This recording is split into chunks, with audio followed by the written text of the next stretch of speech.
Bien, monsieur le ministre, messieurs les ambassadeurs, nous avons la chance d'avoir non pas un, mais deux ambassadeurs d'Italie ce soir, et le consul général d'Italie également avec nous.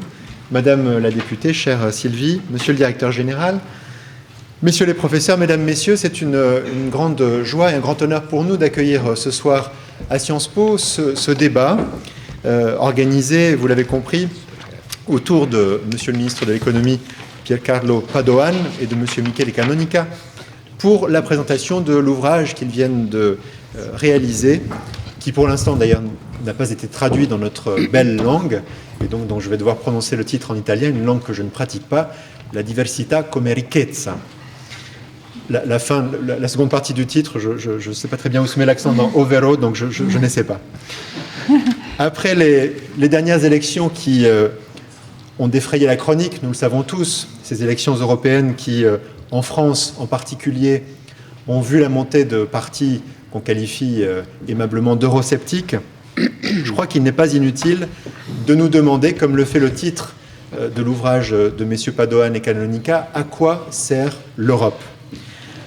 Il se trouve qu'à Sciences Po, au cours de cette année, nous avons consacré une énergie considérable à réfléchir à cette question. À quoi sert l'Europe ?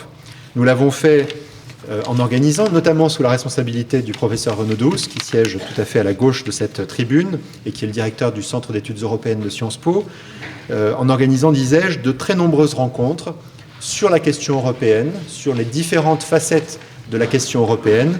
La dernière s'est tenue le 26 mai, donc au lendemain du vote que j'évoquais, et elle a réuni les meilleurs chercheurs de notre institution pour essayer de tirer à chaud un premier bilan de ce scrutin européen particulièrement problématique. Et il faut dire que dans ce contexte un peu plombé des dernières élections européennes, un pays semble émerger comme un peu l'un des seuls au sein de l'Union dans lequel les partis de gouvernement, et même mieux que ça, le parti au gouvernement a progressé dans les urnes, puisque, nous le savons, le parti de Matteo Renzi a triomphé dans ces élections avec un score de près de 41%. C'est dire que l'Italie nous intéresse particulièrement dans le contexte de cette Europe issue des urnes, et elle va de surcroît être amenée à jouer un rôle particulièrement important à compter du 1er juillet, puisque c'est l'Italie qui va assurer, vous le savez tous, la présidence tournante de l'Union européenne. Et donc Matteo Renzi aura un rôle très central à jouer, et M. Padoan, à l'évidence, également. C'est donc la raison pour laquelle nous sommes très heureux, très honorés de recevoir aujourd'hui ceux qui seront parmi les principaux protagonistes de la période qui s'ouvre en Europe, et en particulier d'accueillir le ministre de l'économie et des finances italien. Sciences Po, nous le savons tous, entretient des liens anciens et des liens très forts avec l'Italie. Ces liens s'incarnent notamment dans les travaux de quelques-uns de nos grands chercheurs et professeurs. Le professeur Marc Lazare, qui se trouve à ma gauche, en est l'exemple vivant, et il coordonne à Sciences Po une grande partie des travaux relatifs à l'Italie. Nous avons des accords d'échange très nombreux, des accords de coopération avec les grandes institutions universitaires et de recherche italiennes. Je me plais à souligner que les étudiants italiens constituent l'une des populations les plus nombreuses au sein de la population des étudiants étrangers à Sciences Po. Nous avons la chance d'en compter près de 300 aujourd'hui. C'est dire que les Italiens sont en fait la troisième population étrangère dans notre institution, après les Américains et les Allemands. Ils peuvent faire encore un effort pour essayer de progresser dans ce classement. Chaque année, nous avons en plus la chance d'accueillir d'éminentes personnalités italiennes, des grands professeurs, des grands chercheurs.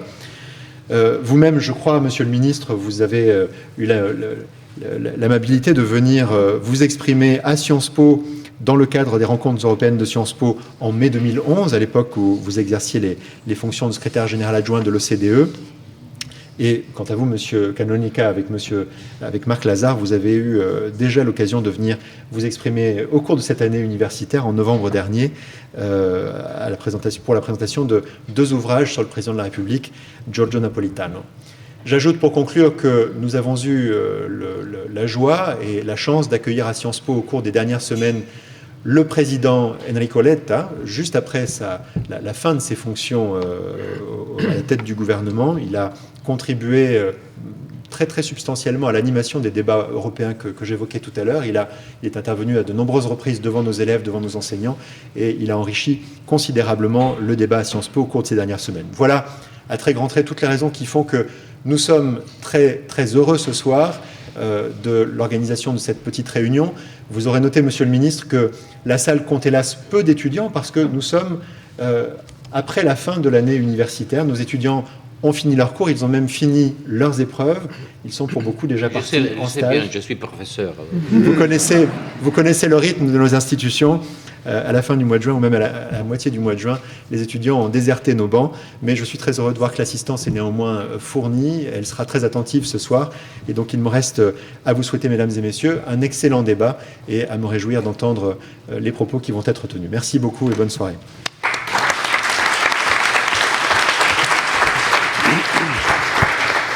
Merci, Monsieur le Directeur. Merci, Frédéric. Merci à tous les participants. D'abord aux deux auteurs donc du livre, le ministre Padoan et Michele Canonica, et tous ceux qui ont accepté donc de participer à ce débat ce soir. Donc Marco Butti, directeur général pour les affaires économiques et financières de la Commission européenne, Renaud Dehousse, directeur du Centre d'études européennes de Sciences Po, et Sylvie Goulard, députée européenne. Je vais être très court dans cette introduction parce que nous allons avoir une soirée particulièrement dense et qu'il y a beaucoup de choses à dire, à écouter.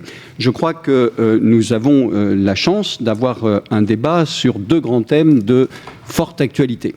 L'Europe, bien sûr, et l'Italie. Dans ce livre, que les auteurs eux-mêmes présentent souvent comme un petit livre, il s'agit effectivement d'un petit livre, mais particulièrement tranchant, comme aiment bien dire les Italiens reprenant ce mot français, conçu en deux parties, une plus historique et culturelle, qui est celle de Michele Canonica, et une seconde plus économique et politique du ministre Padoan.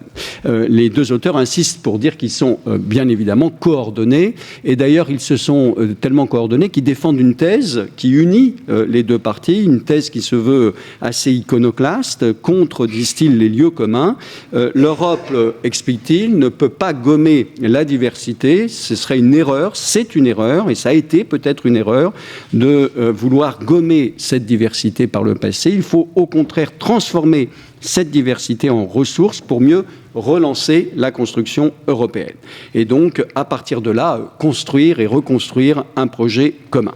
Une série donc de propositions se décline ensuite à partir de cette thèse, notamment dans la deuxième partie du livre, sur l'intégration politique, sur l'union bancaire, sur la fiscalité, sur la croissance et la nature de la croissance, sur les eurobonds, autant justement de propositions qui seront certainement discutées. Mais il s'agit aussi d'un livre écrit par deux Italiens, dont l'un, entre-temps, est devenu ministre, qui s'adresse pour le moment aux Italiens, puisqu'il n'y a pas encore de traduction, du moins en français, et Frédéric Mion le rappelait à l'instant, dans un moment particulier, à cause de ces élections européennes, qui ont vu en Italie un coup d'arrêt donné à la progression des partis qu'on appelle donc populistes, et une grande victoire du président du Conseil, Matteo Renzi, et alors que l'on s'apprête, comme cela a été rappelé, à avoir une présidence italienne de l'Union européenne à partir du 1er juillet. Et à n'en point douter, ce second aspect, si j'ose dire l'aspect italo-italien, cet aspect qui est présent en filigrane dans le livre, pas centralement, évidemment, suscitera des discussions. Alors on s'est arrêté sur un principe très simple, mais en même temps difficile à tenir pour les discutants. Une première série d'interventions de vraiment 10 minutes. On va commencer dans l'ordre alphabétique par Marco Butti, puis Renaud Dehousse et Sylvie Goulard. Les deux auteurs auront, ce qui est normal, un peu plus de temps pour répondre, et on fera un deuxième tour de table en fonction des réponses qui seront données, si Marco Butti, Renaud Dehousse et Sylvie Goulard veulent reprendre la parole. Il s'agit de terminer à peu près dans les horaires de 20h30, sachant que nous avons commencé avec un tout petit peu de retard. Donc je donne tout de suite la parole à Marco Butti. Ok, merci beaucoup. Et c'est vraiment un plaisir d'être ici. Donc, je voudrais préciser tout d'abord que je viens sans chapeau, dans le sens que je ne suis pas ici et j'ai décidé de ne pas venir avec une position officielle qui dit les choses d'une façon canonique en répétant ce que la Commission dit. Alors, je suis vraiment sans chapeau commission et il ne faut pas attribuer ce que je vais dire à la commission ou à moi-même ou à ma direction générale. Ça, parce que j'ai vu des journalistes dans la salle, c'est bien que les choses soient claires dès le début. Donc, moi, dans mon première intervention, je fais 3 points. Le premier, c'est qu'il y a la diversité comme fil rouge dans cet ouvrage. Moi, j'ai trouvé une autre qui est aussi essentielle, je pense. C'est l'évolution des rapports d'influence. Je ne dis pas des rapports de force, mais des rapports d'influence en Europe à travers l'histoire. Le deuxième point, c'est que l'Europe aujourd'hui est victime d'une certaine façon du malaise français. Je vais expliquer pourquoi. Troisième, c'est que pour éviter le syndrome de ultima ratio qui a été à la base de la réponse à la crise, il faut trouver une nouvelle synthèse. Il y a une bonne analyse là-bas pour une nouvelle synthèse qui amène à voir d'une façon plus coordonnée et plus consensuelle la crise. Et les racines de cette nouvelle synthèse se trouvent en Toscane. Le premier point. C'est-à-dire chez toi. C'était chez moi, en effet. Je vais expliquer pourquoi. Ça, je prends des risques sur ça, je dois dire. Alors, le premier point. Chez M. Matteo Renzi. Oui, tout à fait. Non, mais je vais être un peu plus subtil que ça.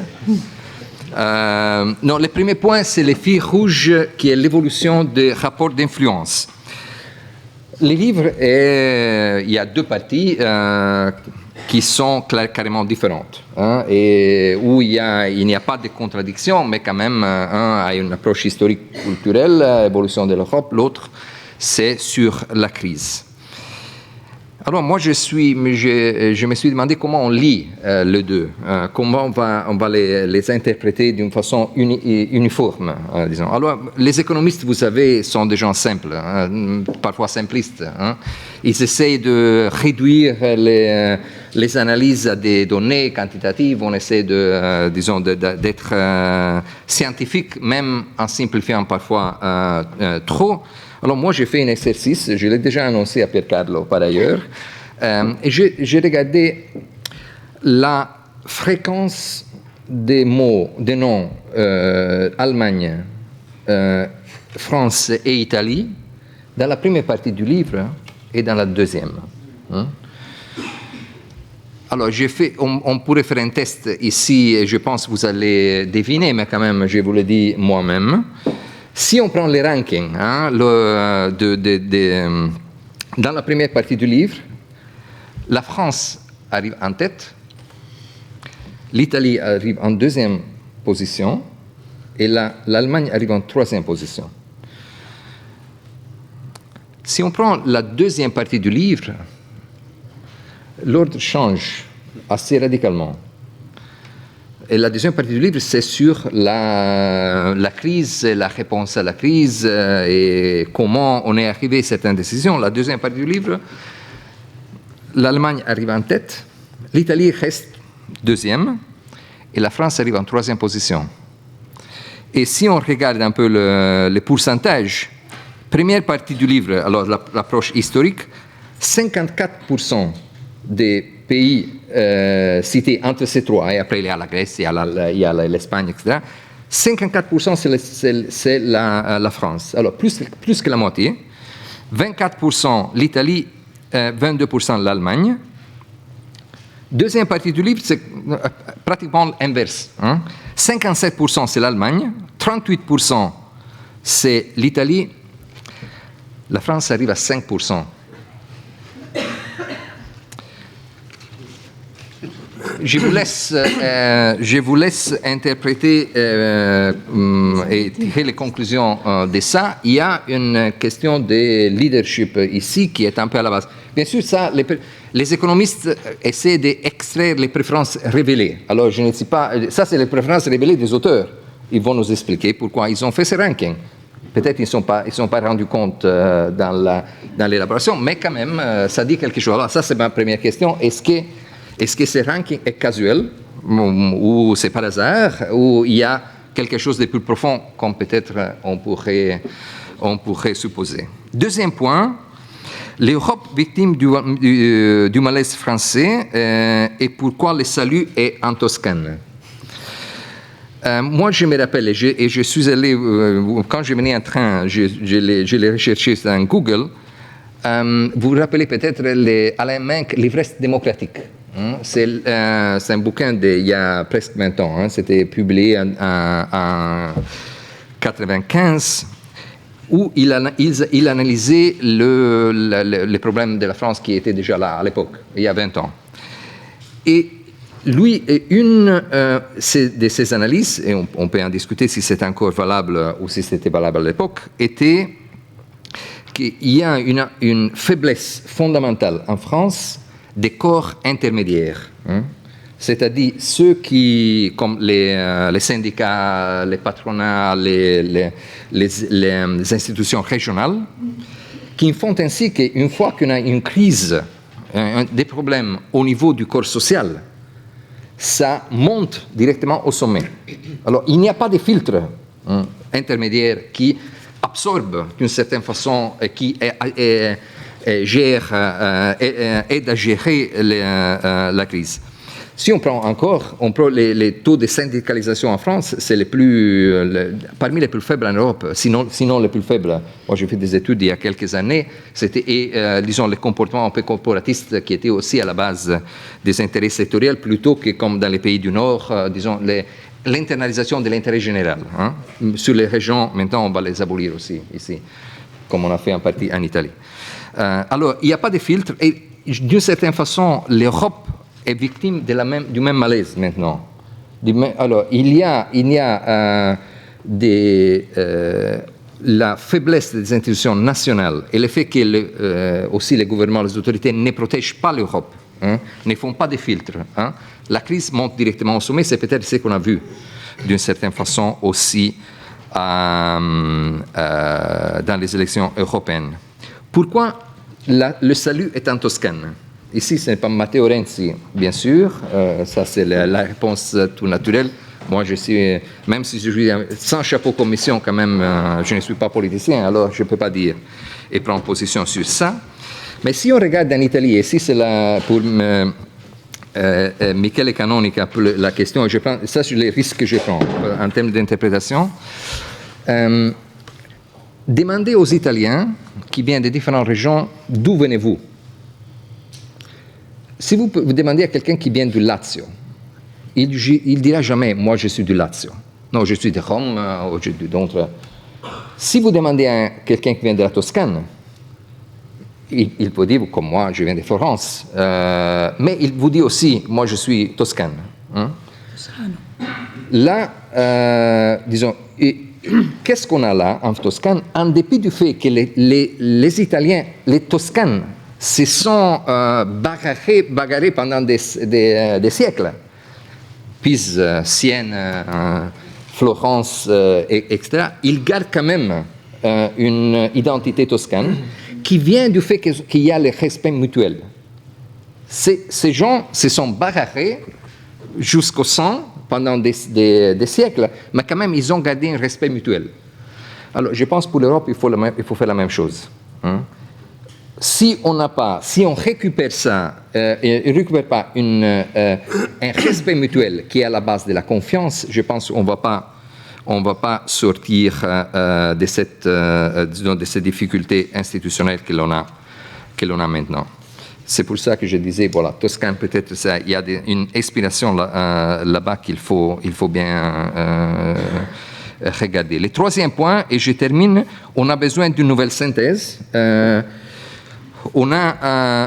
après 5 ans, on n'a pas une interprétation de la crise et de la réponse des politiques économiques à la crise qui est acceptée de la plupart aussi des décideurs politiques. On interprète la crise comme crise budgétaire, d'autres interprètent la crise comme crise de compétitivité. Il y a ceux qui interprètent la crise comme crise de demande, surtout dans les pays du cours. Il y a ceux qui interprètent la crise comme une crise de la régulation financière.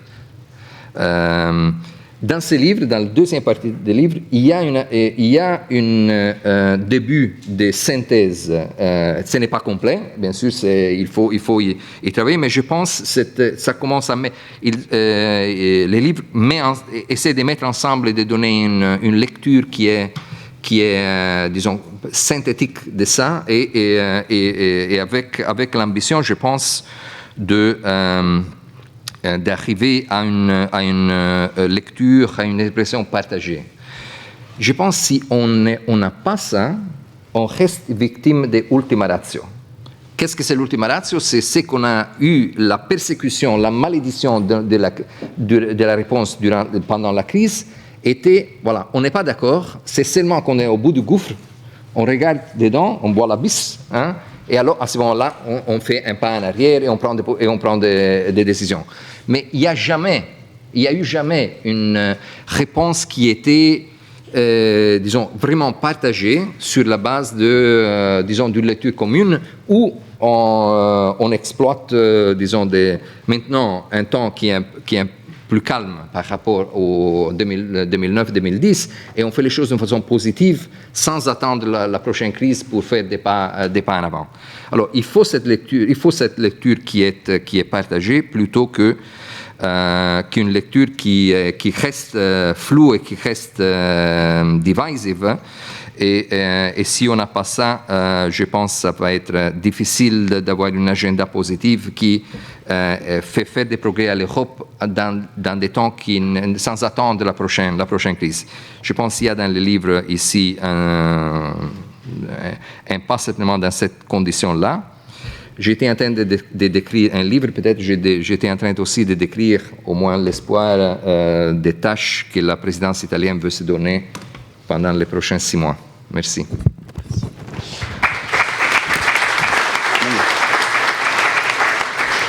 Merci beaucoup, à la fois pour le contenu et puis d'avoir respecté parfaitement le timing. On voit qu'à la Commission européenne, que ce sera la même chose avec Sylvie, et avec Renaud, il y aura le même respect. Donc on continue avec Renaud.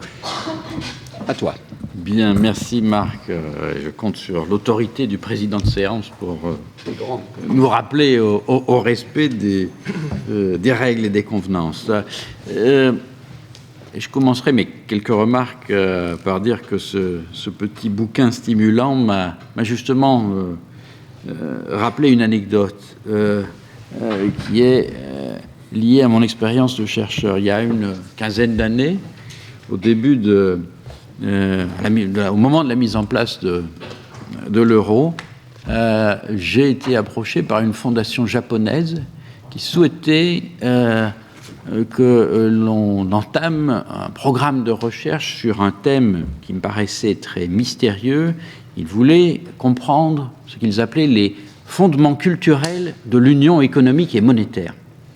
Et je dois dire que ça m'a profondément interpellé parce que j'avais beaucoup de difficultés à m'imaginer ce qu'on pouvait mettre dans le cahier des charges, en quelque sorte, d'un tel appel à proposition. Donc, je les ai interrogés, je leur ai dit, mais qu'est-ce que vous recherchez? Et leur réponse était simple. Ils m'ont dit, mais au fond, vous faites cette chose spectaculaire qui est renoncer à la souveraineté monétaire et mettre en place une monnaie non seulement commune, mais unique. Et bien sûr, on ne pourrait le faire nulle part ailleurs.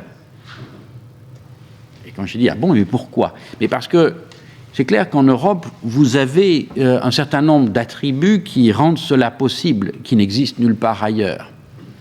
La grande majorité de la population européenne est chrétienne. Tous, à des degrés divers, vous croyez au rôle de l'État et à la nécessité de son intervention pour assurer un minimum de redistribution et de justice sociale. Alors évidemment, quand on a décliné ainsi le cahier des charges, je me suis dit bien sûr que l'Europe était très simple vue du Japon.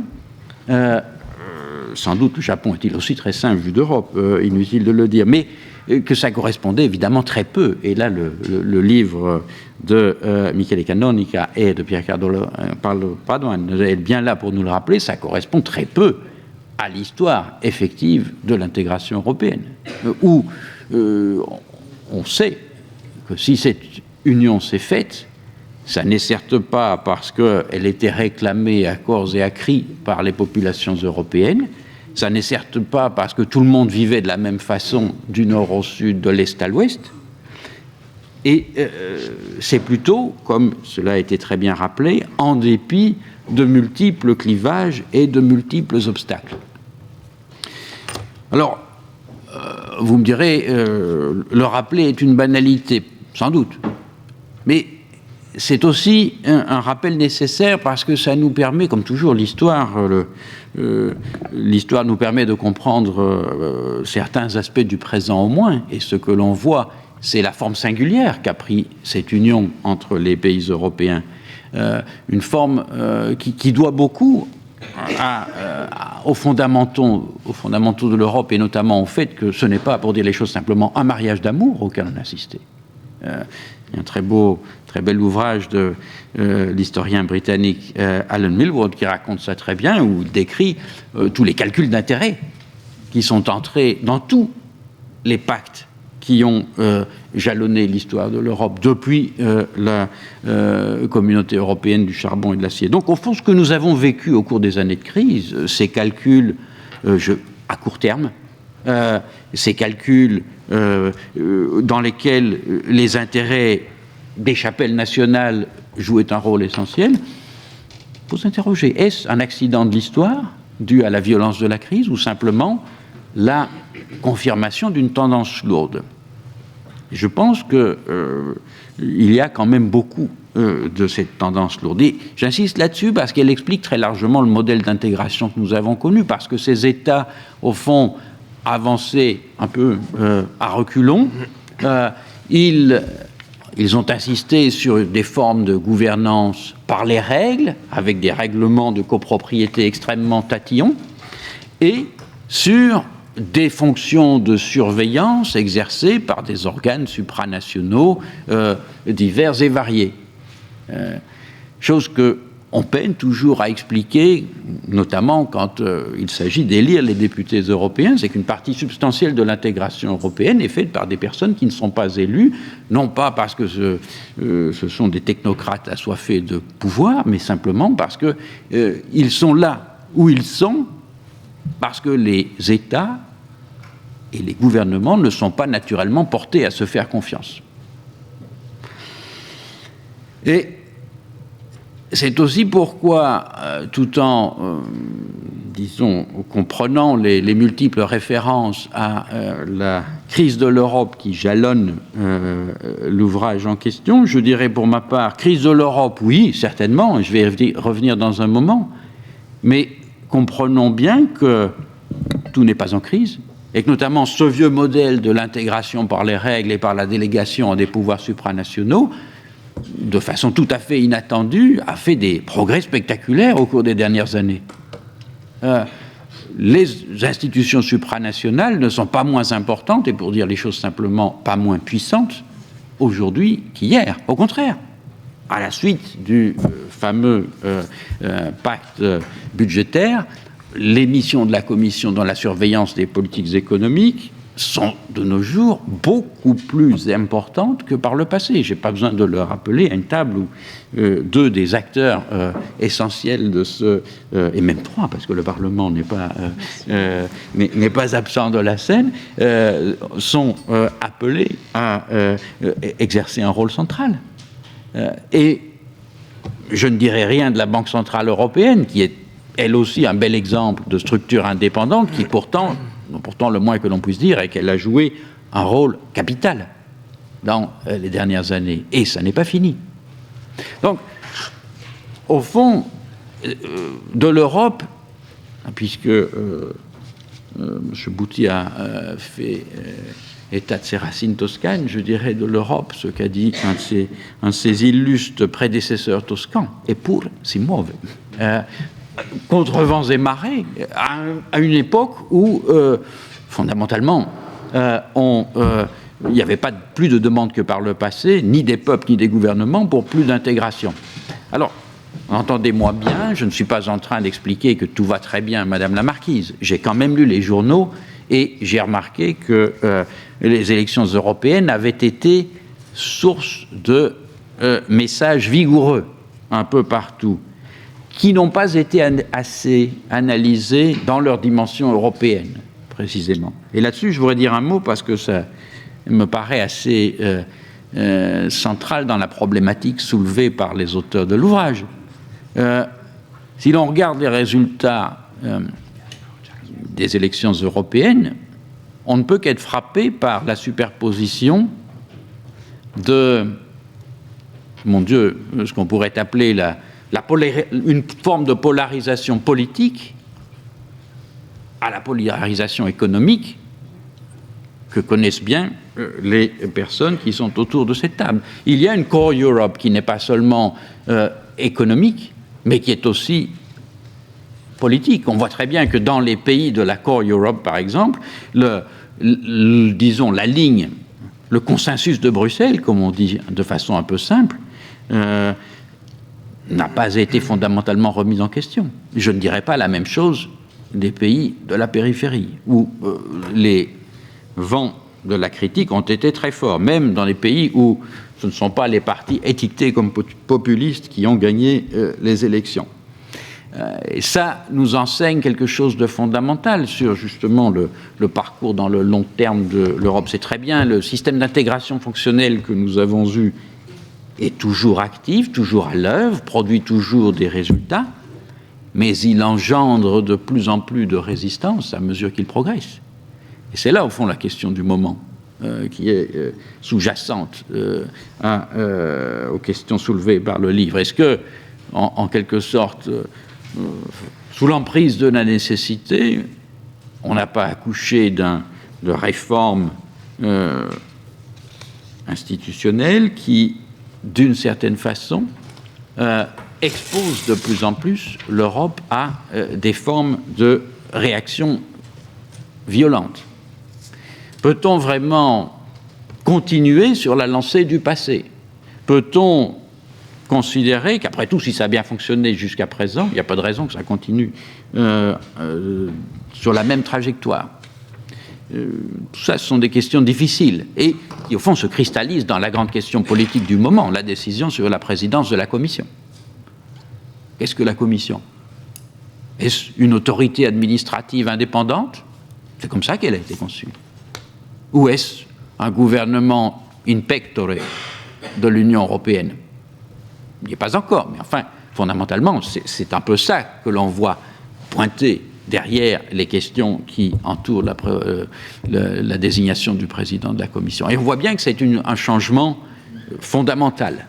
Alors, c'est ça qui fait l'intérêt de l'Europe, non pas que le temps de l'européisme béat dans lequel on se contentait d'annoncer un espèce de catéchisme simpliste est, à mon avis, terminé.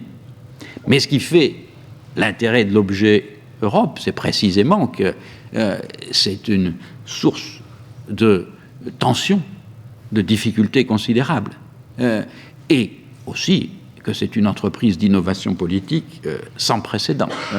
Car après tout, cette idée de faire fonctionner un système politique intégré réunissant des représentants de 500 millions de personnes, ça ne se voit pas tous les lundis matins au coin de la rue. Donc, ne perdons pas... C'est en ça que, et je termine là-dessus, c'est en ça que il ne faut pas nécessairement être pessimiste. Nous avons, après tout, assisté à des efforts d'innovation politique tout à fait remarquables, et il faut les analyser dans la perspective temporelle qui est la leur, qui est celle du long terme.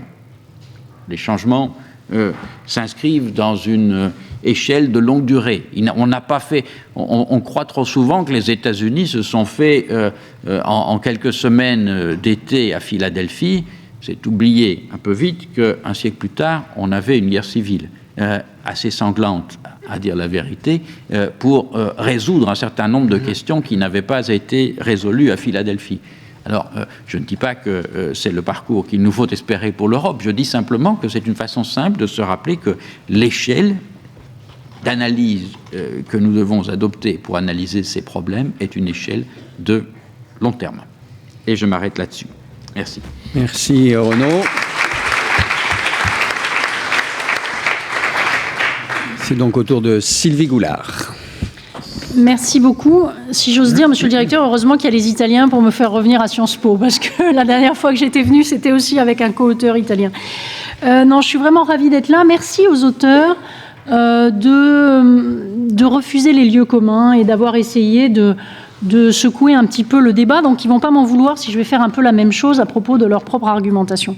Et je vais essayer de parler ici, non pas comme élu, mais comme quelqu'un qui vient de passer 2 mois dans un autre monde, qui est celui d'une campagne électorale de terrain.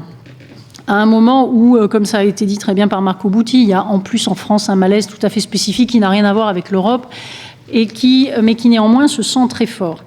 Alors, première question, la diversité, oui. La devise de l'Europe dit « unie dans la diversité », mais on l'a vu déjà dans les premières interventions, de la diversité à l'hétérogénéité, il y a un pas qui est vite franchi. Or, ce qu'on voit, c'est que la diversité, par exemple, des approches de la monnaie, la diversité des choix macroéconomiques, la diversité en matière, y compris de réponse à l'immigration, sujet très important en ce moment. Bon, sur toutes ces questions-là, je dirais que si on va trop loin quand même dans la diversité, on risque une fragmentation dont on a quand même observé les effets ces dernières années. Je pense que le pire est derrière nous. Franchement, je ne le dis pas par idéalisme, mais pour avoir vraiment été en commission économique et monétaire sur les Marco le sait bien, sur des dossiers où on a essayé d'apporter des solutions dans une maison qui était en train de brûler, on voit bien qu'il y a un certain nombre de choses, je pense, qui sont un peu derrière nous, et qu'on va pouvoir faire ce qui a été appelé la synthèse. Mais je dirais que, par exemple, une des choses qui m'a frappée en Italie, c'est la manière dont s'est développée ces dernières années l'idée que l'avenir de l'Europe résidait dans une alliance du Sud contre le Nord. Alors nous, Français, Espagnols, Italiens, allons prendre notre épée de bois et partir gentiment faire la guerre aux Allemands parce que c'est pas comme ça que ça doit se passer.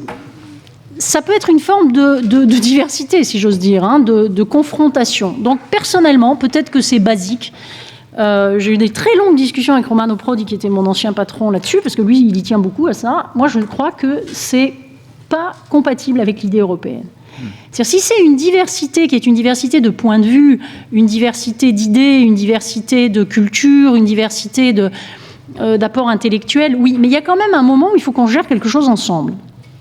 Et il faut faire un tout petit peu attention, je ne dis pas du tout que ce soit votre intention, mais de ne pas pousser trop loin dans la fragmentation pour cette raison-là, dont on a vu encore d'ores et déjà, et on l'a senti aussi en France, même si en France, je dois dire quand même que tout le travail franco-allemand, je ne sais pas pour combien de temps ça durera, mais continue, y compris dans les provinces profondes, à avoir laissé des traces. En tout cas, il n'y a pas eu la même émotion.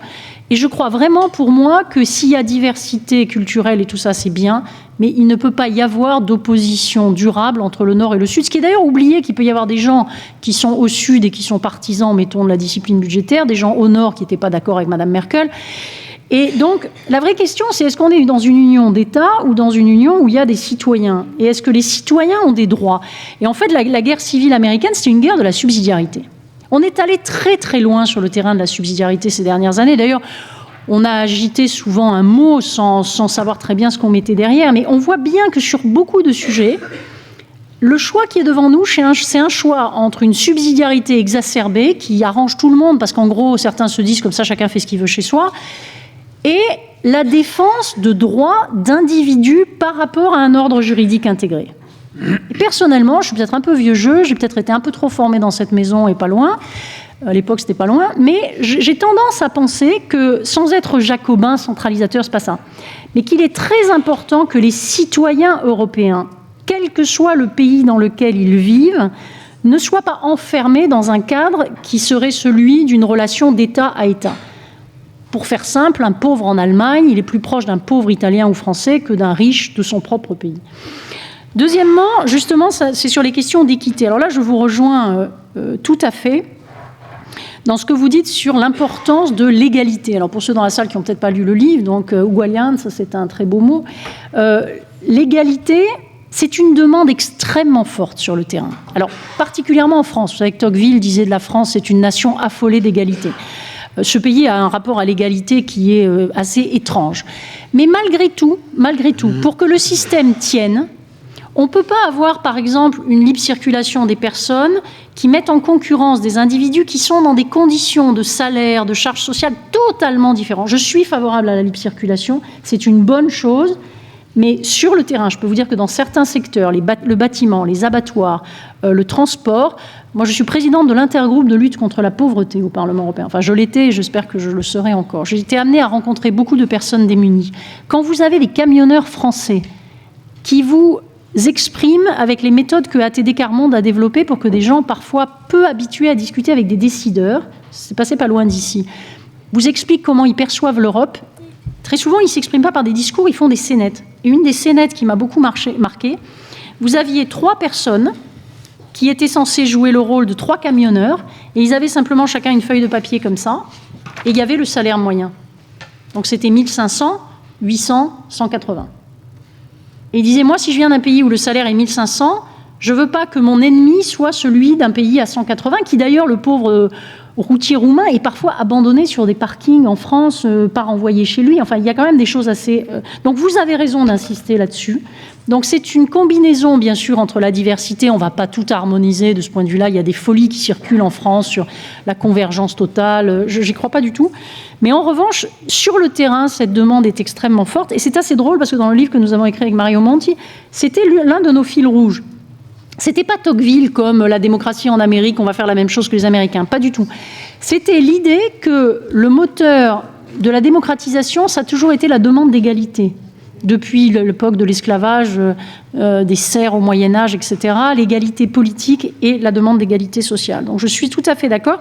Et là, ça suppose dans une union monétaire, mais il y a des grands économistes ici, mais si on veut une union monétaire optimale, ça suppose un certain nombre de transferts et de la redistribution. Et ça m'amène à mon 3e point, c'est que si on veut tout ça, il faut bien qu'il y ait un espace politique où des choix soient faits et que cet espace soit démocratique.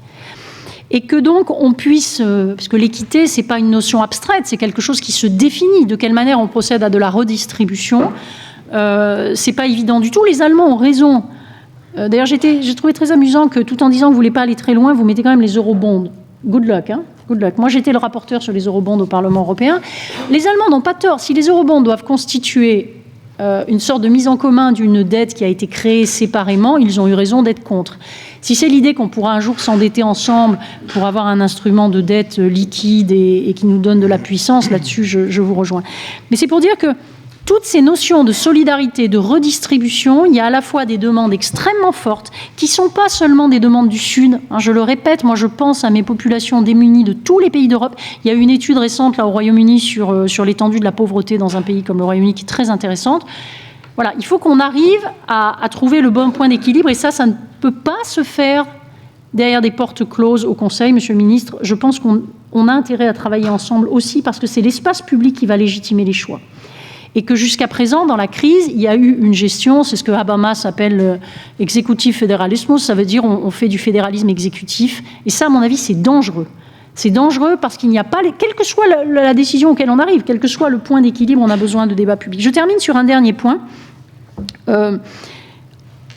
Vous entrez dans un argument, si je puis me permettre une toute petite impertinence, qui là, pour le coup, est un peu plus dans l'air du temps, qui est l'argument du « en gros, il faudrait faire ça, mais on ne va pas y arriver tout de suite ». C'est un peu cette idée qui est entre l'Europe optimale et l'Europe minimale, il vaut mieux faire l'Europe minimale. Je vais peut-être vous choquer, moi je pense que l'Europe minimale, justement, c'est ce que les gens rejettent. Et que les leaders devraient avoir le courage, non pas de dire on va faire forcément demain matin l'intégration totale et absolue, ça n'aurait aucun sens, mais assumer le fait que les demi-choix ont finalement un coût qui finit par détruire l'idée européenne. Si vous prenez la politique étrangère et de sécurité commune, on a trop dit qu'on voulait une politique étrangère et de sécurité commune, on a même fait croire qu'on la faisait, je suis désolée devant des diplomates, elle n'existe pas. Et quand vous êtes en campagne sur le terrain, vous avez des gens pleins de bon sens qui vous disent « je suis désolé, vous m'avez raconté des trucs, ça n'existe pas ». On leur a vendu l'euro comme un instrument de croissance, ils viennent vous dire « je suis désolé, ça n'existe pas ». Donc moi, c'est peut-être très basique, hein, c'est d'ailleurs assez difficile à défendre, donc au moins donnez-moi ce mérite, surtout par les temps qui courent, mais moi j'ai toujours défendu, y compris devant des publics extrêmement hostiles, l'idée qu'il vaut mieux faire ce qu'il faut plutôt que ce qu'on croit possible. Parce qu'en fait, si on part du minimal, on arrive avec un truc mal foutu. Et le truc mal foutu, quand on sort de la pièce dans laquelle on a dépensé une énergie folle pendant des mois pour faire un compromis qui, par rapport aux positions de départ des différents États, est vraiment quelque chose, on va dehors, on voit des gens normaux, ils nous disent « mais vous êtes complètement cinglés, vous, là-dedans. Vous voyez pas que ça marche pas, votre truc ?» Bon. Donc, en fait, l'une des plus grandes frustrations qu'on a à Bruxelles en ce moment, c'est celle-là. Et ça, Marco, je vois, opine. C'est que souvent, on est piégé. Moi aussi, j'ai été un des rapporteurs de l'union bancaire. Certains pays ont inventé qu'il fallait faire un accord intergouvernemental contre l'avis de tous les services juridiques des institutions, qui pour une fois étaient d'accord. On a fait des tas de trucs qui sont informes. Et bien, moyennant quoi, on n'arrive pas à les vendre. Et après cette campagne électorale, moi, j'en arrive encore plus à l'idée que... vous savez, Guy Verhofstadt a une blague, je la lui attribue, j'aurais pu me l'attribuer, mais... Il dit, par exemple, pour la présidence de la Commission européenne, c'est assez extraordinaire qu'on doive dire « Ah oui, monsieur Juncker, il est fédéraliste. » Vous avez les Anglais qui disent « C'est inadmissible. » C'est comme si on se demandait si le pape doit être catholique ou pas. Est-ce que quelqu'un se demande, le jour de l'élection du pape, si finalement, pour améliorer les relations avec les musulmans et les juifs et les non-croyants, on ne va pas prendre un pape pas trop catholique, dans le fond? On va en prendre un. Bon, il vaut mieux le prendre un peu fourbe. Bon, moi, j'aimerais bien avoir un président de la commission qui soit fourbe un peu, parce que ça nous aiderait. Mais, non, mais franchement, on est arrivé à un degré, sincèrement, d'auto-flagellation collective, les pro-européens, qui, moi, me fatigue. Parce que je vais vous dire ce qui s'est passé pendant cette campagne européenne. On se sentait un peu seul par moments. Et Monsieur Bouty, faites passer à l'étage, vous n'avez pas de chapeau, mais si jamais ça peut remonter à l'étage supérieur, ça serait une bonne idée. Je le dirais à Mario Draghi, etc. L'euro, par exemple, a été attaqué d'une manière, mais hallucinante dans cette campagne. On s'en prenait plein la gueule, passez-moi l'expression, tous les soirs. Moi, j'ai fait des débats avec Florian Philippot, discuté avec Florian Philippot sur la monnaie. Je précise pour nos amis italiens qu'il s'agit d'un dirigeant du Front National. C'est l'élite du Front National, hein, c'est l'élite. Absolument. C'est l'élite. Qui sort, mais qui a été formé dans les meilleures écoles de la République. Absolument. Non, mais sincèrement, je dis ça sans vouloir diaboliser une personne, mais on s'est retrouvé dans la situation dans laquelle toutes les institutions observaient un silence total. Oui, je m'arrête, mais je finis là-dessus, parce que, voilà. Alors, vous avez une armée, vous enlevez tous ceux qui sont en principe payés pour être avec vous, hein, et tous ceux-là, ils restent silencieux quand il faut aller se battre. Parce que, vous comprenez, s'ils interviennent, ça sera mal vu. Comment ça sera mal vu? Je veux dire, du coup, nous, on était tout seuls. On était tout seuls dans la boue. Voilà. Donc, c'est pour vous dire que moi, je crois que les pro-européens devraient quand même avoir le courage de dire « Ok, on a raté plein de trucs. On a raté plein de trucs. » Et merci à Renaud d'avoir quand même dit aussi qu'après tout ça, c'est un peu compliqué. Moi, j'aime bien discuter avec les Japonais et les Chinois aussi. Quand ils me disent que ça marche pas, je leur dis « Écoutez, le jour où vous aurez fait une banque centrale commune, dont le siège est à Tokyo et dont le gouverneur est coréen, vous viendrez nous expliquer pourquoi nous, ça marche pas. Hein » Donc, on en reparlera. Voilà exactement où on en est en Europe. Merci.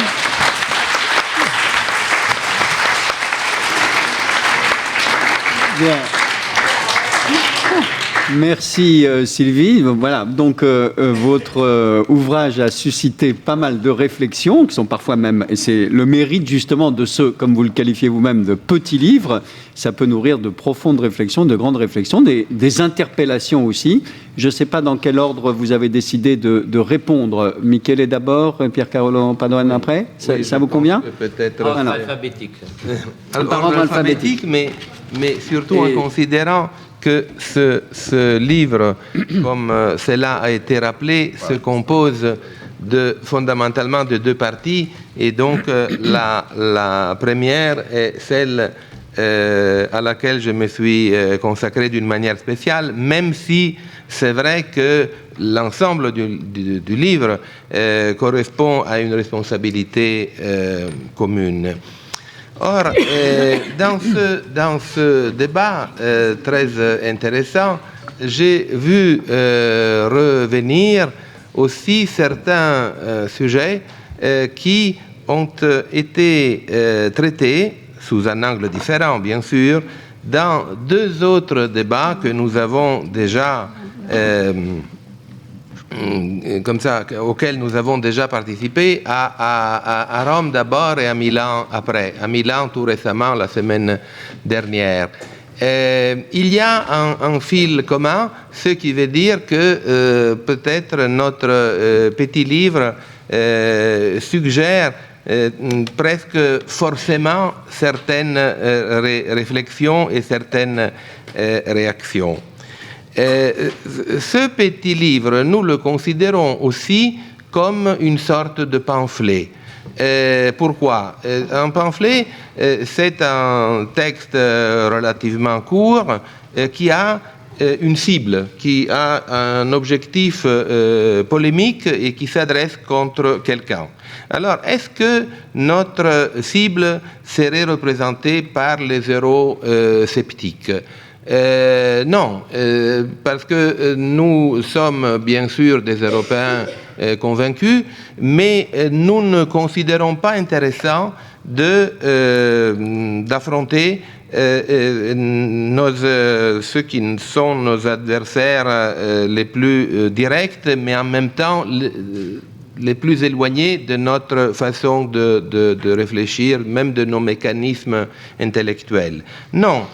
L'objectif polémique, la cible de ce pamphlet, ce sont les Européens qui défendent mal l'Europe, c'est-à-dire qui défendent l'Europe avec des arguments de propagande banale et médiocre en oubliant toutes les difficultés et la complexité de la construction d'une entité nouvelle sans guerre sur la base d'un consensus. Bien entendu, il y a eu, si l'on parcourt l'histoire de l'Europe, des formes d'unification de l'Europe d'une manière plus ou moins partielle, mais de toute manière qui ont existé, mais suivant des procédures qui sont totalement éloignées par rapport à ce que nous tous, je pense, souhaitons. Personne d'entre nous ne peut penser à l'Europe en termes de conquête napoléonienne ou, pire, l'unification de l'Europe réalisée pendant quelques années par Hitler dans les années 40.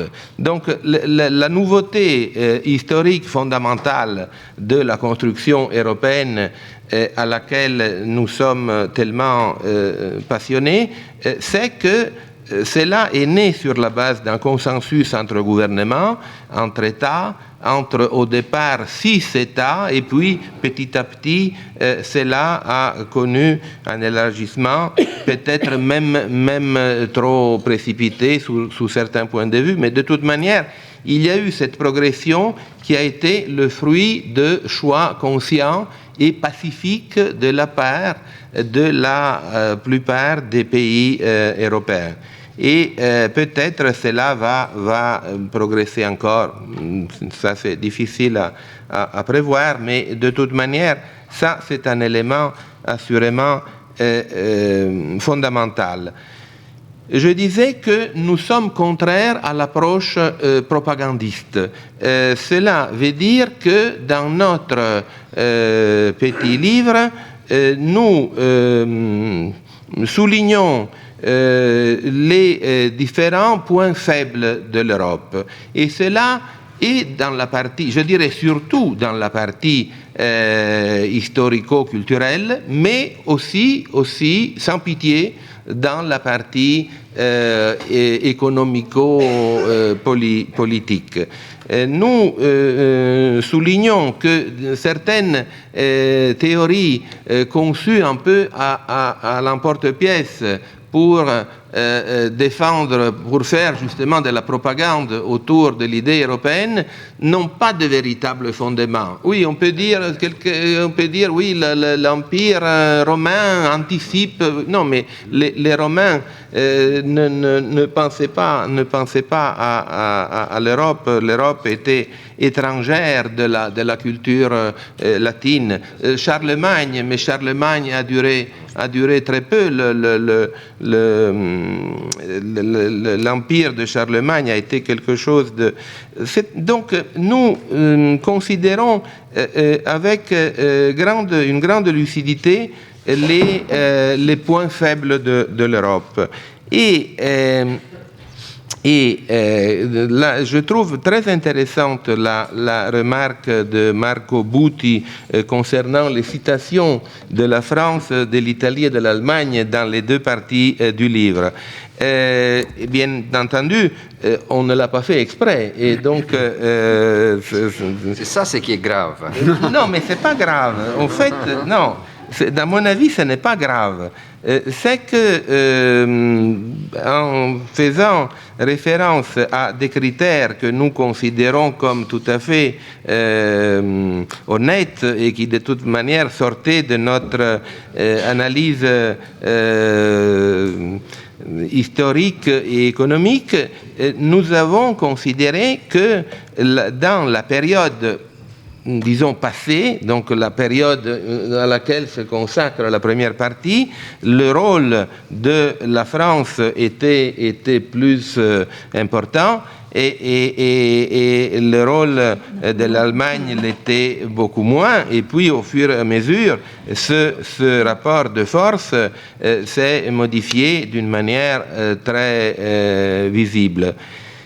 Il est certain que dans les premières années après le traité de Rome, il y avait le début de ce tandem, on l'appelait un tandem franco-allemand, et il y avait la France qui était le cerveau politique de l'Europe et l'Allemagne qui était un peu la locomotive économique. Puis, au fur et à mesure, il y a eu des changements. Mais De Gaulle s'était opposé longtemps à l'entrée de la Grande-Bretagne dans l'Europe. Mais disons que le moment qui a marqué un véritable tournant, c'est bien sûr la réunification de l'Allemagne, qui a comporté non seulement le fait d'avoir juste au centre géopolitique de l'Europe un pays de 80 millions d'habitants, mais aussi un pays dont une partie importante était pratiquement à reconstruire. Et par conséquent, cela a donné lieu à une croissance extraordinaire, accélérée. Enfin, ce sont des choses que vous connaissez très bien. C'est sûr que le rôle de la France par rapport à la construction européenne a connu une sorte de petite, là je ne veux pas exagérer, ce n'est pas du tout la France l'objectif de notre livre, mais c'est sûr qu'il y a eu une sorte de perte de vitesse. C'est un sujet sur lequel, et à Rome et à Milan, mon ami et co-auteur Piercarlo Padoan a donné des chiffres avec ses capacités d'analyse économique que tout le monde connaît. Face à cette différente configuration de l'Europe, il se pose bien sûr un problème de leadership, mais ce problème ne peut plus être réglé avec la formule du tandem franco-allemand. Et alors, Sylvie Goulard évoquait, pour la condamner bien sûr, l'idée de l'alliance du Sud contre le Nord. Idée qui est, d'après elle, incompatible avec l'idée européenne. Ça, c'est exactement ce que nous pensons aussi. Il faut tout de même enregistrer l'existence de cette tendance. il y a certains qui pensent que les pays de l'Europe du Sud, donc l'Italie, l'Espagne, le Portugal, la Grèce, et sous un certain point de vue, la France aussi, dont le côté méditerranéen n'est pas négligé, devrait créer une sorte de front anti-allemand pour empêcher les Allemands d'être les plus forts qui dominent sans partage cette Europe que nous voulons bâtir. C'est vrai que cette idée est aux antipodes par rapport au rêve européen. Il s'agit plutôt, si l'on suit l'esprit de notre livre, ce que nous essayons de proposer, il s'agit plutôt de créer les conditions pour une collaboration non pas basée sur une sorte de rêve angélique qui ferait que, à l'improviste, les Danois se découvrent semblables aux Grecs et les Britanniques semblables aux Portugais. Non, il s'agit de créer un mécanisme basé sur une égalité de droits et devoirs. Il s'agit de créer un club qui fonctionne. Ça, c'est une image qui fait partie de la deuxième partie de notre livre. Donc, dans un club, il faut chacun paye la même cotisation et a, dans une certaine mesure, les mêmes droits, les mêmes devoirs, et doit respecter la culture des autres et, bien sûr, être respecté. C'est dans ce sens-là que nous pensons que la diversité n'est pas du tout incompatible avec l'égalité. La diversité a été un moteur de croissance économique et même de croissance en termes de civilisation pour toute une première phase de l'histoire de l'Europe. Disons fondamentalement jusqu'à l'entrée en vigueur de l'euro. L'euro a représenté assurément un choc et cela a été pardon? C'est lui, hein, pas moi. C'est un Français. C'est un Français. C'est un petit mot provenant de Marc Lazare. L'euro a représenté un moment de difficulté pour l'Europe, dans la mesure où peut-être son entrée en vigueur n'a pas été assez préparée. Il manquait un contexte économique, bancaire, fiscal. Donc, l'euro a créé des grandes difficultés. C'est à partir de l'entrée en vigueur de l'euro que l'Europe est entrée dans cette phase de morosité qui la caractérise encore aujourd'hui. Mais pour conclure, simplement, je voudrais souligner qu'il est certain que les Européens doivent changer de méthode s'ils souhaitent attirer un grand consensus autour de leur projet, car les dernières élections ont démontré, entre l'importance du taux d'abstention et l'importance conquise par les partis eurosceptiques, tout cela a démontré que les arguments exposés jusqu'à présent, les arguments de pure propagande, ne sont pas utiles. Il s'agit de changer de chemin, il s'agit de parler en faveur de l'Europe en des termes très, très différents, nouveaux.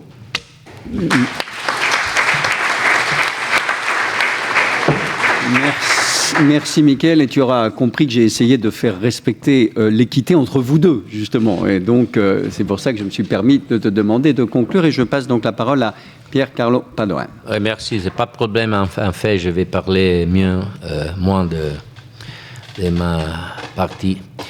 Je voudrais commencer pour vous dire Premièrement, merci beaucoup pour cette opportunité, cette invitation. Deuxièmement, moi aussi, comme Marco Butti, je n'ai pas de chapeau. Mais ça, c'est vrai parce que le livre que j'ai écrit avec Michele Canonica a été terminé avant le jour que j'avais appris qu'on m'avait demandé d'être ministre. Alors, si j'étais maintenant dans la situation d'écrire le livre, j'écrirais quelque chose de différent. Non, c'est pas vrai, c'est pas vrai. J'écrirais la même chose. La même chose.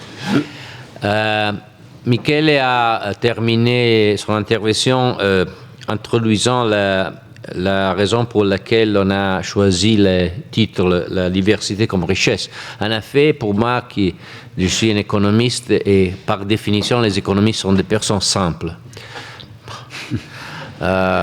Il y a une idée très simple mais fondamentale dans la science économique que vous connaissez très bien, que l'intégration, c'est une source de croissance et de richesse.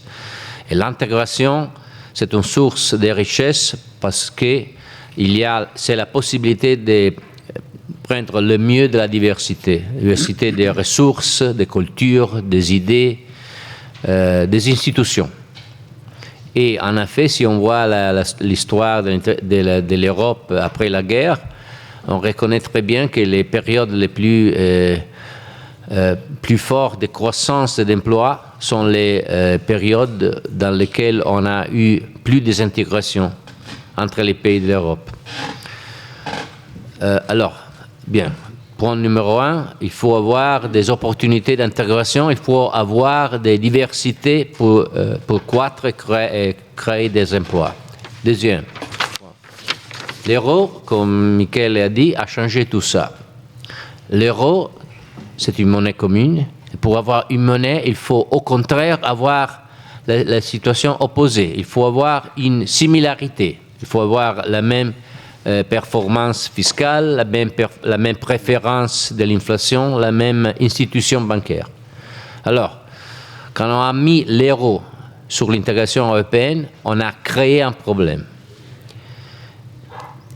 Et la demande qu'on se pose, alors, est-ce que c'est approprié de créer un problème pour accroître l'intégration européenne? Ça, c'est la question que nous avons devant nous maintenant. En effet, les économistes en avaient déjà donné des réponses à cette question. La première réponse, c'est l'euro va produire plus d'intégration et alors c'est bien pour l'Europe. Il y avait aussi une autre position, typiquement américaine, qui a été exposée par une Feldstein, bien sûr, qui a été synthétisée pour un économiste américain très important, Martin Feldstein, qui a dit à la cause de l'euro, l'Europe va être encore une fois en guerre, c'est-à-dire la négation de l'idée européenne. Qui a raison? Nous ne le savons pas. Parce que nous sommes dans la moitié d'une crise qui n'est pas encore terminée. Certainement, nous sommes plus loin de la sortie de la crise en Europe en respect aux États-Unis. Alors, qu'est-ce que les points que je voudrais partager avec vous maintenant pour utiliser les très simples idées du petit livre, pas seulement pour les lire, mais si vous les lisez, c'est bien. Mais surtout, c'est mieux. C'est mieux, merci. Mais surtout sur le futur. Je crois que l'antagonisme entre la diversité et la similarité est la clé pour comprendre où va l'Europe. Pourquoi? Parce que pour avoir une synthèse entre la diversité et la similarité, il faut avoir quelque chose d'additionnel, c'est-à-dire les institutions. Les institutions sont, dans mon point de vue, pour définition, quelque chose de commun. La Banque centrale européenne est une institution européenne parce qu'elle quelque chose qui n'est pas la somme, l'addition des participations nationales. C'est une chose différente. L'union bancaire va être, je crois, aussi une institution supranationale. Dans l'union bancaire, il y a déjà des formes explicites et acceptées de mutualisation fiscale. Il y a des instruments peut-être un peu techniques, un peu mystérieux, qui ont à faire avec la résolution des crises, qui vont être la mise en commune des ressources. Ce ne sont pas des ressources anglais, français, non pas anglais, français, allemand, italien. Ce sont des ressources européennes, c'est-à-dire qui sont à la disposition de l'Europe, pas seulement d'un pays plutôt que l'autre. Alors, pourquoi je dis ça? Parce que je ne sais pas si la tension entre la diversité et la construction de décisions communes va être un succès ou pas. Marco Butti a dit une chose très importante. Il y a les problèmes de l'extrême ratio. Il y a l'idée qu'au fin de la journée, s'il y a un problème, si nous sommes près du précipice, on va trouver une solution. Ça, je crois, ne va pas être possible dans le futur. Pourquoi? Parce que maintenant, il y a une nouvelle pression, plus importante de la pression financière, la pression économique. C'est une pression sociale. Et la pression sociale, pour moi, c'est les résultats importants des élections européennes. Je n'ai pas écrit les livres après les élections européennes, mais j'utilise les concepts pour analyser ce qui, pour moi, est les résultats les plus importants. Et les résultats les plus importants des élections européennes, à part, si je peux dire, le succès du parti de M. Renzi, my boss, c'est la question que, bien sûr, maintenant, il y a des partis qui sont eurosceptiques très forts. Il y a des partis dans le Parlement européen. Demain, si les choses ne changent pas, il y aura des gouvernements anti-européens dans l'Europe. Et s'il y a des gouvernements anti-européens dans l'Europe, alors l'idée qu'il y a une fragmentation politique entre des lignes nationales, c'est très réaliste. Et pourquoi il y a cette possibilité? Parce que nous n'avons pas encore, en Europe, mis en œuvre une réponse aux vrais défis européens, c'est-à-dire le chômage qui est persistant, le chômage des jeunes gens. Le chômage est là.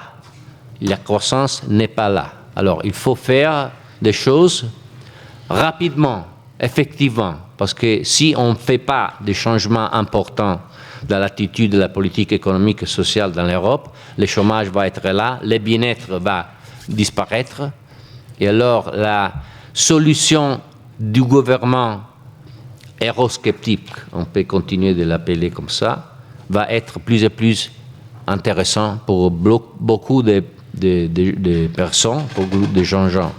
Et si l'Europe n'est pas dans la possibilité politique de donner une réponse convaincante, efficace au chômage, alors nous avons un problème, et le conflit entre la diversité et la similarité, c'est-à-dire la richesse de la diversité, mais la nécessité des institutions communes, va se frapper, et il n'y aura pas plus de déséquilibre entre les deux dimensions. Merci.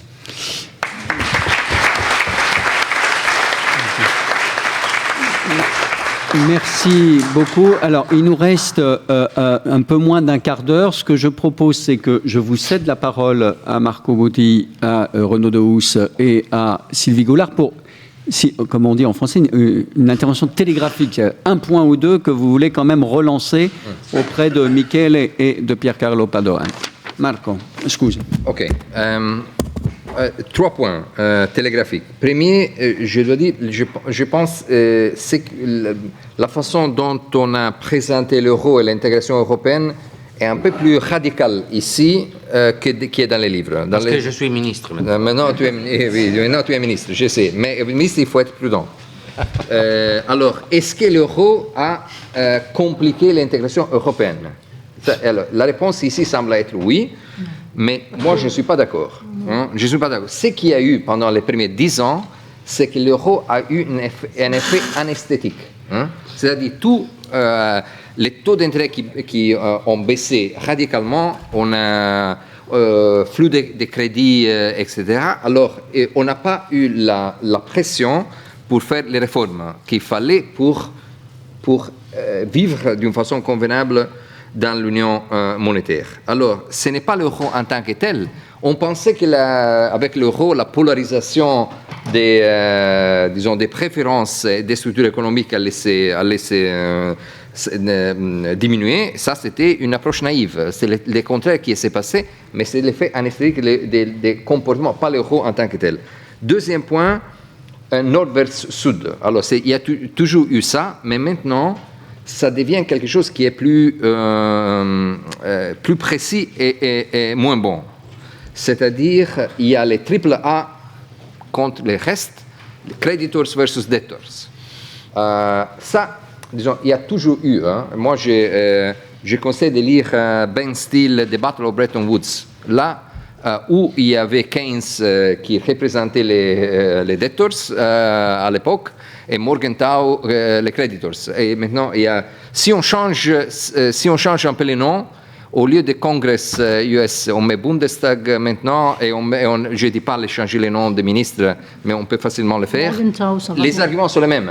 Hein, sont les mêmes. Alors, Keynes disait, Clearing Union 1981, voilà, l'ajustement dans les pays qui sont les pays forts, creditors, est volontaire, tandis que dans les pays debtors, c'est obligatoire.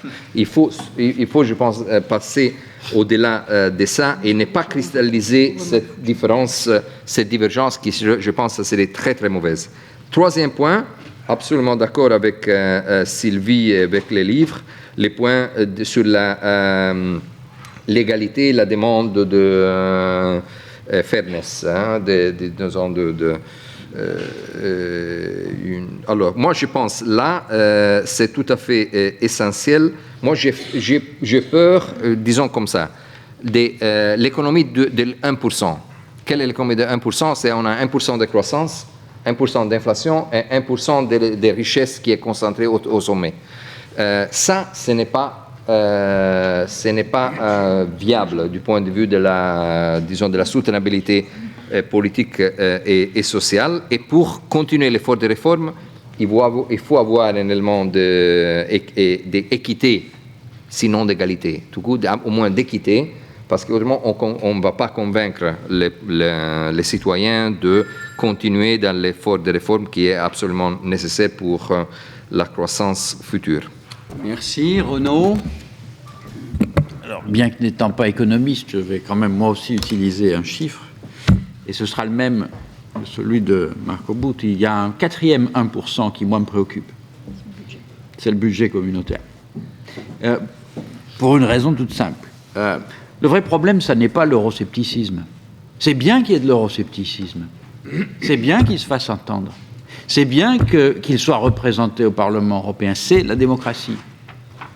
L'anomalie, c'est d'avoir des pays où il y a des forces anti-système qui ne sont pas représentées au Parlement. J'en connais qui ne sont pas très loin d'ici. Donc, il ne faut pas se focaliser sur l'euroscepticisme. Il y a même cette chose merveilleuse qui est en train de se produire, qui prouve que les ressorts de l'Europe sont infinis. Les eurosceptiques sont en train de s'unir pour former des groupes au Parlement européen. L'intégration politique est en marche. Mon seul souci est que ça risque de ne pas durer. Ça risque de ne pas durer. Les sous, tu verras. Ah ben, tant mieux. J'espère, pour une fois, je te trouve optimiste. Je me plais à le noter. C'est bien. Mais il y a des ressorts, parce que l'intégration est justement une dynamique. Il y a des ressorts qui sont source d'intégration ultérieure, y compris dans des secteurs où on ne l'attendrait pas. Le vrai problème, il est dans ce que l'on a construit un système qui, pour le moment, n'est pas construit pour répondre aux attentes des citoyens. C'est-à-dire qu'il fait des tas de choses, et même des choses très utiles, mais qui ne correspondent pas nécessairement à ce que les citoyens attendent de leur gouvernement. Or, la légitimité de tout système politique dépend très largement aussi de cela.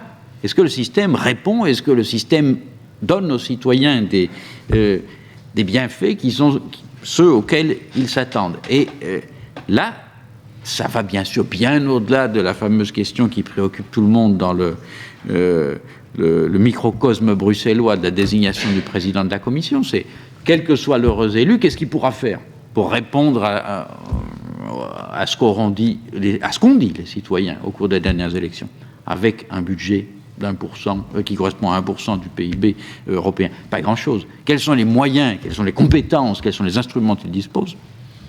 Je ne suis pas sûr qu'ils répondent à la demande. Merci Renaud. Sylvie? Oui, de manière vraiment télégraphique. Moi, j'ai l'impression quand même dans notre discussion, il manque un peu la dimension externe. C'est-à-dire qu'on parle un peu comme si l'Europe était seule au monde. Moi, la justification de l'euro, je trouve qu'on peut la voir tout à fait dans le fait de disposer d'une monnaie avec laquelle nous jouons à armes égales. On peut prendre un exemple très concret en ce moment. Qu'est-ce qui se passe pour BNP Paribas? Si BNP Paribas avait fait, je ne veux pas les défendre ou les attaquer, c'est pas la question, mais s'ils avaient fait leur petit business avec le Soudan et l'Iran en euros, ou d'ailleurs en renminbi, ce qui risque d'arriver avant qu'on le fasse en euros, les Américains ne pourraient rien faire.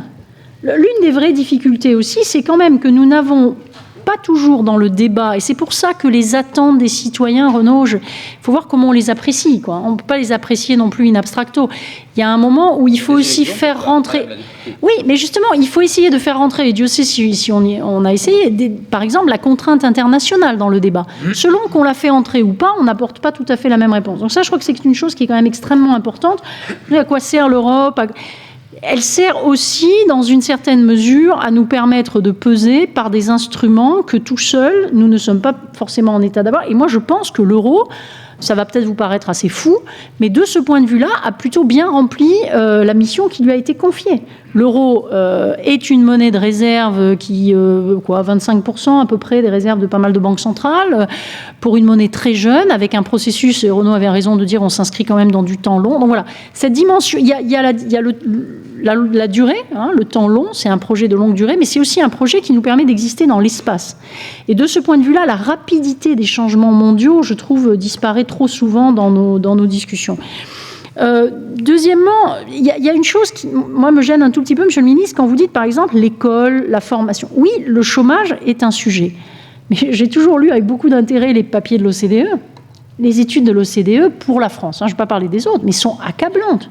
Quand on a un système scolaire qui coûte plus cher et qui est plus inégalitaire, quand on a un système de formation professionnelle qui coûte 32 milliards mais qui ne forme pas les gens qui ont besoin d'être formés, c'est pas la faute de Bruxelles et de l'euro, tout ça. Hein. Quand les Allemands viennent nous dire, écoutez, mettez de l'euro chez vous, vous êtes gentils. Alors, c'est pas que je suis pas favorable à des politiques d'accompagnement de la mobilité, etc. Mais je pense que l'une des vraies difficultés qu'on a aussi en ce moment, c'est que il n'y a pas une juste perception du niveau de responsabilité. Il y a des choses qui ont une incidence. Dans la manière dont on a fait l'euro, il y a eu, vous l'avez très bien dit, des manques qu'on a essayé d'ailleurs de combler avec l'union bancaire, par exemple. Mais il y a aussi des choses qui doivent relever. Et moi, ce qui me frappe beaucoup dans tout ce qu'on a dit, c'est qu'il y a quand même beaucoup de gens qui ont pensé que l'euro, vous savez, c'est comme, c'est la saison d'ailleurs, c'est comme les régimes pour les femmes avant l'été. Beaucoup de gens rêvent du régime qui va vous faire maigrir sans faire aucun effort. Voilà. Et l'euro, c'est exactement ça. Il y a plein de gens qui ont pensé qu'ils allaient avoir la monnaie des Allemands, la force des Allemands, sauf qu'ils ne travaillent pas tout à fait à être au niveau de sérieux que certains autres pays, en tout cas, ont plus.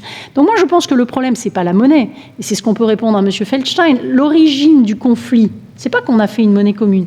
C'est que tout en ayant affiché, et Dieu sait si l'Italie a fait des efforts énormes pour se qualifier, il y avait eu des impôts qui avaient été créés, il y a eu une mobilisation avant, et puis pouf, après, plus rien. Dernière petite remarque, Renaud, moi je ne suis pas d'accord avec l'idée qu'on se réjouisse que nos impôts servent à financer des gens qui veulent nous détruire. S'il y avait à l'Assemblée nationale des gens qui étaient non pas pour une autre politique, ça c'est l'espace de démocratie, et pour la destruction de la République, je pense qu'à un certain moment, les gens se diraient... ça commence... En fait, là, nous avons en face de nous des personnes qui se font élire au Parlement européen en voulant détruire le Parlement européen, tout en défendant son siège à Strasbourg pour les Français, ce qui est absolument génial, parce qu'il faut quand même un peu rire. Donc, on a quand même des individus qui vont être payés par les impôts des citoyens pour détruire, pas pour modifier, pour amender, pour rénover, etc., mais pour détruire. Ça me gêne un tout petit peu. Et en plus, pour propager, et je termine vraiment là-dessus, vous m'excuserez un petit peu, pour moi, l'Europe, ce n'est pas tout à fait un club. C'est une communauté de valeurs. L'Europe est née après 2 guerres mondiales. La première qui a été une boucherie, la deuxième qui a vu les méfaits du totalitarisme. Pour moi, il y a beaucoup plus qu'un club où on paye sa cotisation, et dans la mesure où on est correct, ça va. On a quand même l'idée de défendre des choses en commun en Europe, parce que nos prisons ne sont pas toujours modèles. Il ne s'agit pas d'aller donner des leçons aux autres. Il y a des choses qu'on doit encore défendre chez nous, et puis il y a des choses qu'on doit défendre à l'extérieur. Regardez ce qui s'est passé au Nigeria. Vous voulez être dans un monde dans lequel on est dans un petit club tranquille, ou vous voulez faire en sorte que la moitié de l'humanité de sexe féminin a encore le droit d'aller à l'école? Voilà, j'arrête là. Mais pour moi, très sincèrement, je suis un peu gênée, même si je vois bien ce que vous voulez dire derrière. On a vraiment besoin de défendre. Et d'ailleurs, vous le faites dans votre première partie. C'est ça qui m'a un peu étonnée. C'est-à-dire, vous arrivez jusqu'aux racines chrétiennes pour arriver à un club. Si on est un club, on n'a pas besoin d'afficher les racines chrétiennes. Hein. Franchement, voilà. Allez, merci. Alors, merci beaucoup.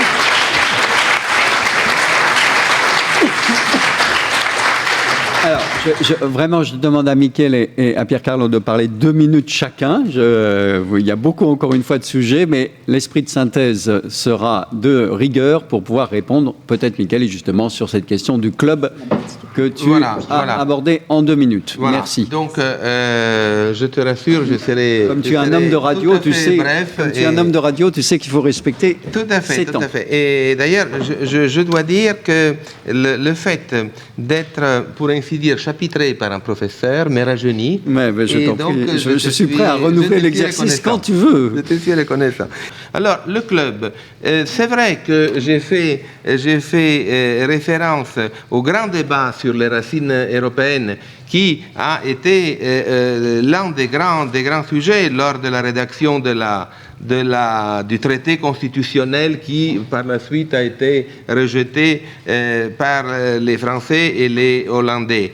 Et je reste de l'idée que cela aurait été meilleur si les racines judéo-chrétiennes, non seulement chrétiennes, avaient été introduites dans le projet constitutionnel. Mais dans notre livre, nous ne souhaitons pas nous limiter aux grands sujets politico-culturels.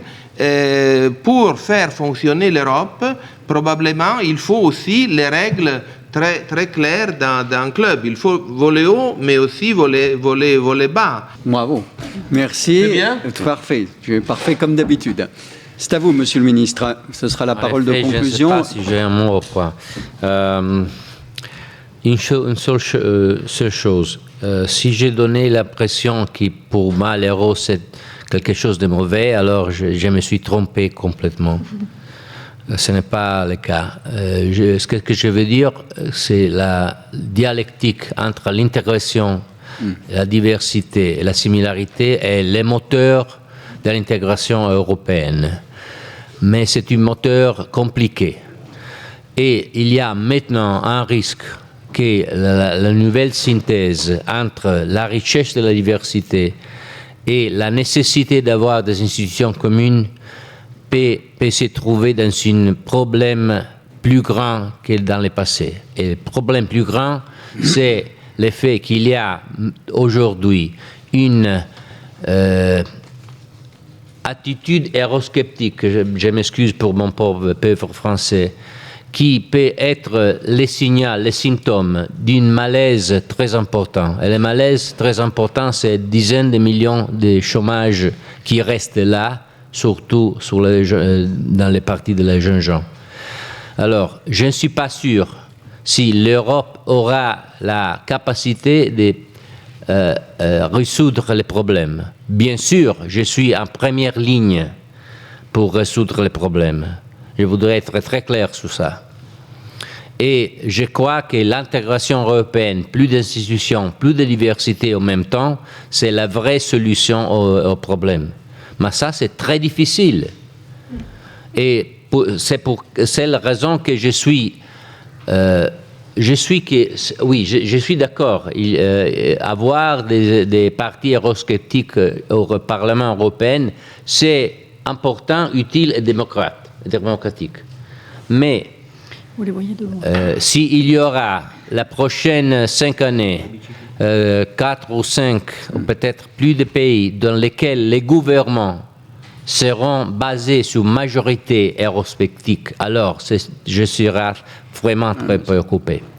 Et s'il y aura cette situation, ce sera surtout la faute de l'élite politique européenne d'aujourd'hui. Ça, c'est un problème très politique et très, comment on dit, lover, amant de l'Europe. Ça, c'est ma position. Je termine là. Merci beaucoup.